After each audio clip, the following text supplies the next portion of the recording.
Hello there, Lunar Squadron. Welcome back to the channel. As you all know, earlier on this week, we all got some big news, a giant confirmation out of Aspyr from the PlayStation Showcase. Kotor is being remade from the ground up. There are all sorts of details that were littered throughout an interview that was had at the end of that conference, as well as this Star Wars.com article on this. We're going to parse through all the information. This is everything you need to know about the Kotor remake, all of the juicy details you could hope for. Now, if you're new to the channel, welcome. Welcome to Lunar Squadron. You are, as always, welcome to enlist by hitting the subscribe button and the bell notification button right on next to it. It's going to let you know every single time that Nick and I upload the latest and greatest Star Wars, gaming, Indiana Jones, and the like content out there. Also, if you didn't know, we also have a Discord. The link to that is down below. Feel free to join our Discord server. It's a great way to stay in touch with Nick and I, and with other Lunar Squadron members. Other than that, feel free to follow us on social media at Lunar Squadron on both Instagram and Twitter. And without further ado, let's get into this discussion.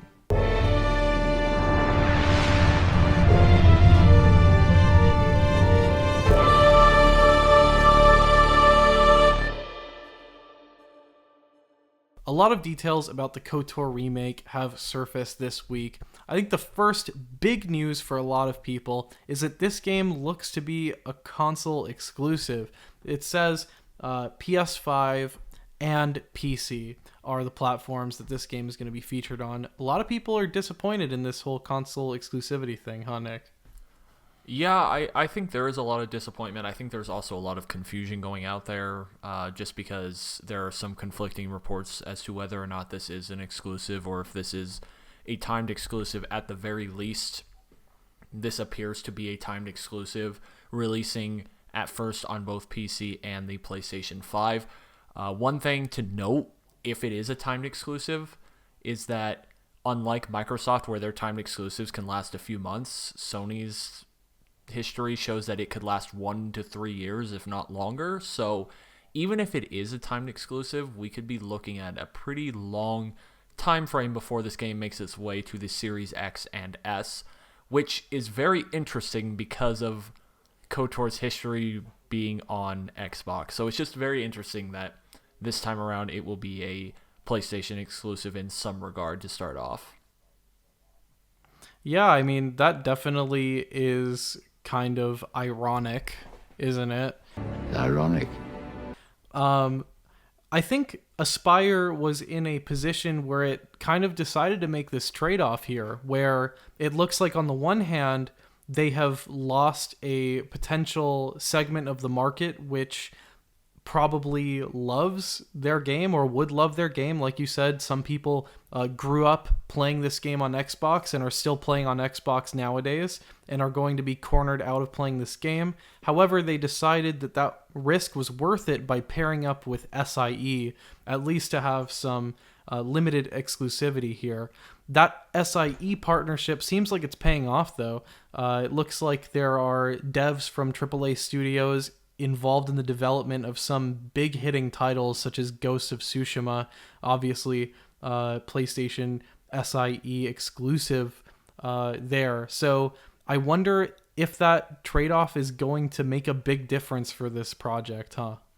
You know, I almost wonder, I don't even know if it's fair to call it a trade-off, whether it's more fair to say that this is more just Sony threw money at Disney and Lucasfilm to get the rights to this, to make this the exclusive, because it sounds like this was something that Lucasfilm Games trusted Aspyr to handle. They trust them. It's made explicitly clear multiple times throughout this article on StarWars.com how much Lucasfilm Games trusts Aspyr to get this right, and then how they were fortunate enough to be partnered with SIE. So it sounds like Sony came knocking to Disney and was like, or Lucasfilm Games, whoever, and was like, here's the money. We'll give you a lot of money, which is a very good thing for this game's development, I think, because like you said, it has given them access to some of the best RPG and game developers in the world. Like you mentioned, Ghost of Tsushima developers will be working on this.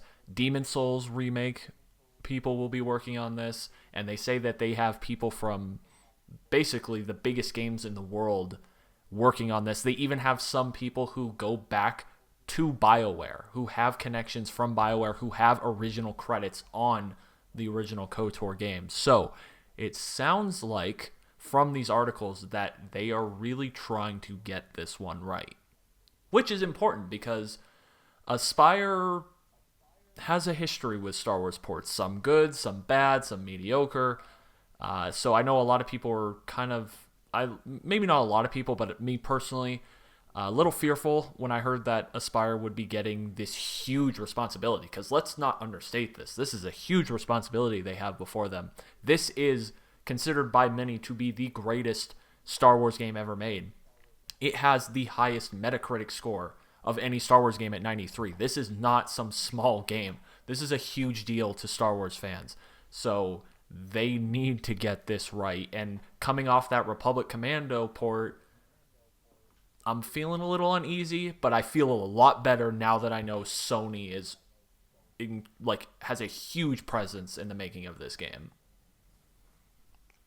Yeah, I definitely did have question marks about Aspyr coming into this whole thing when we were still stuck in the rumor mill on this project. Obviously, we covered this months ago, and Aspyr was really the name that had been floating around. And coming off the heels of that Republic Commando release, which was quite rocky, namely on the Nintendo Switch, admittedly, Aspyr was aware of the issues of their port on the Nintendo Switch, yet continued to charge for it. I think if you are a studio like Aspyr that really has made your meal making these ports, specifically these Star Wars ports, I mean, hell, they even ported KOTOR to the iPad and the iPhone. So they're very familiar with this whole situation.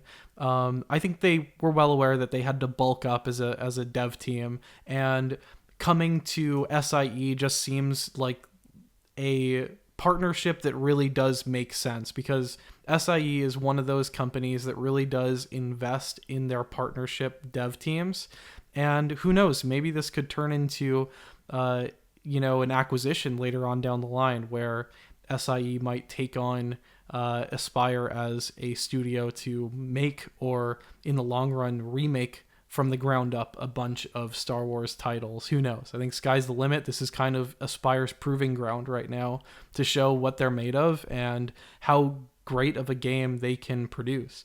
And I think that leads us on to our next topic. What type of game is this? Is this a remake, reboot? What exactly? I know the word remake is very loaded. So what did we kind of learn, Nick?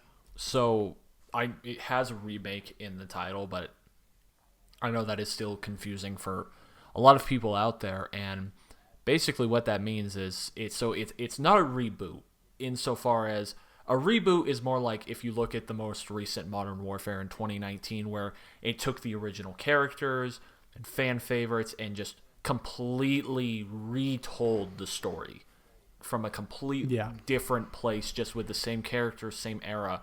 That's what a reboot is. It's just taking what we know and redoing it.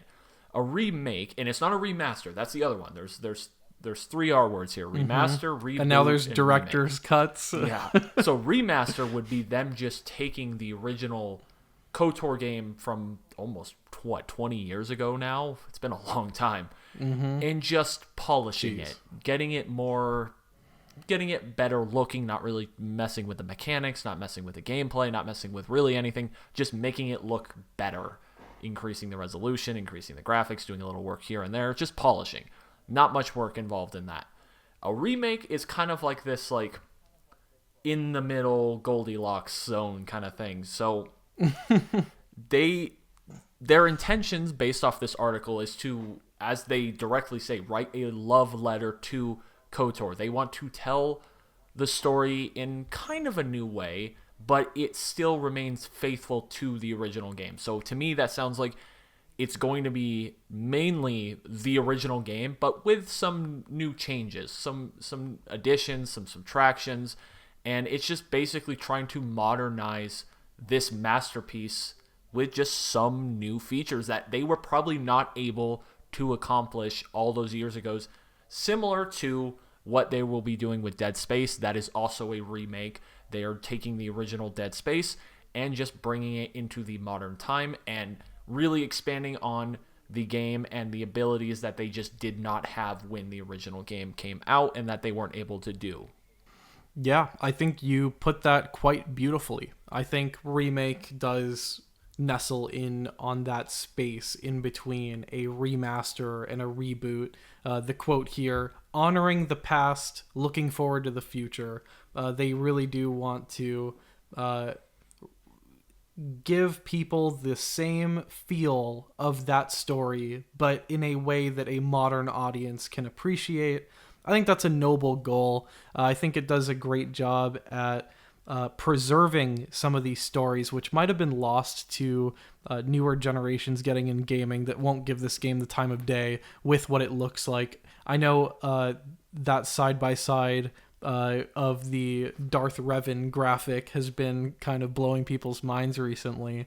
It looks like this game will be a massive graphic overhaul built for the PS5 architecture by SIE professionals.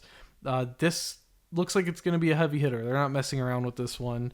And so that is totally something to be excited about. It looks like we're entering an age of remakes, I guess, like you mentioned, Dead Space and this.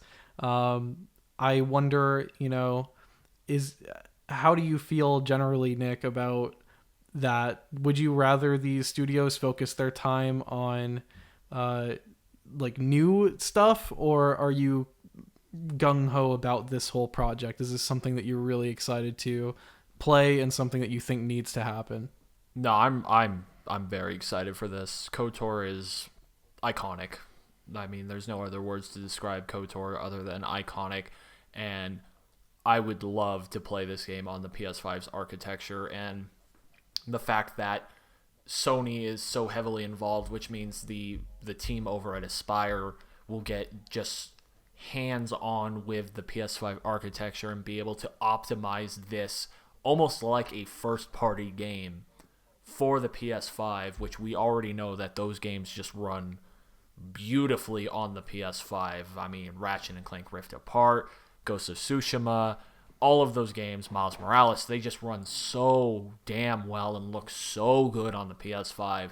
And so the chance for us to get a Star Wars game that is that polished and it is this iconic is like, that's exciting. Like, there's no other way to feel about this than excited.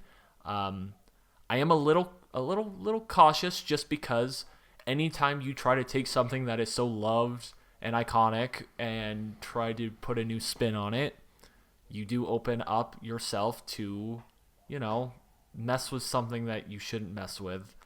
Meddle with powers that you just can't comprehend. You're meddling with powers you cannot possibly comprehend. You got they have to be very careful here. They really have to stay true to what KOTOR is, and it's going to be difficult because you have to find a balance between something that is new and fresh, but is also keeping what we love, why this game is so loved. It's a very hard balance. Honestly, this might be harder than them just trying to sit down and make a new Star Wars game, because there is a balance here that needs to be found. Very difficult. They have a very difficult task ahead of them in the coming years.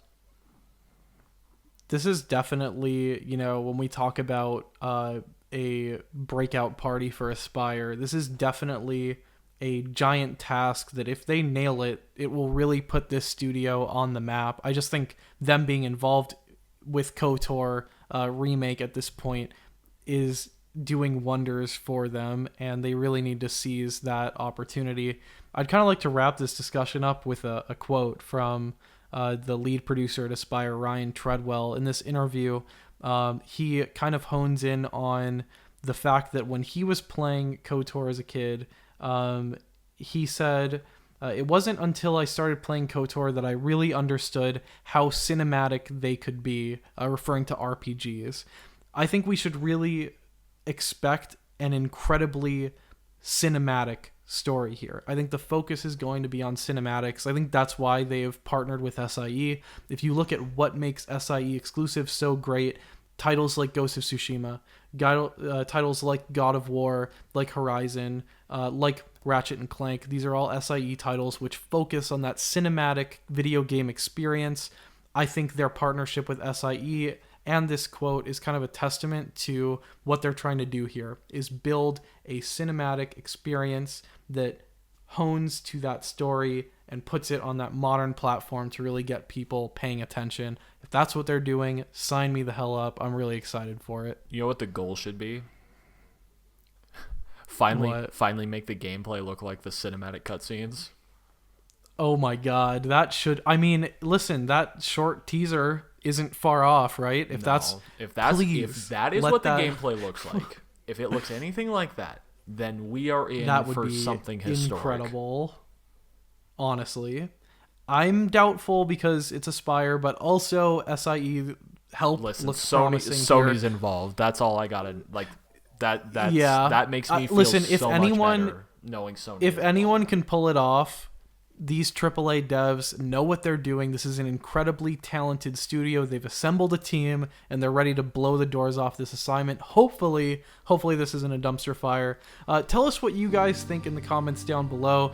Are you pissed about this being a console exclusive at the expense of having SIE's expertise on this project? Do you think this is going to end up being successful, or do you think Aspyr is going to choke with this opportunity, choke on their aspirations? Be careful not to choke on your aspirations. Do you guys prefer that they're working on remakes, or do you think they should be focusing their energy on other things? All of these comments, questions, concerns are fair game in the comments down below. We'd love to see what your thoughts are on this. Also, if you're new to the channel, if you enjoyed the discussion, please feel welcome to enlist in the Lunar Squadron. All you have to do is hit that subscribe button and the bell notification button right on next to it. It's going to let you know every single time that Nick and I upload. That's going to do it for this one, and we will see you all next time.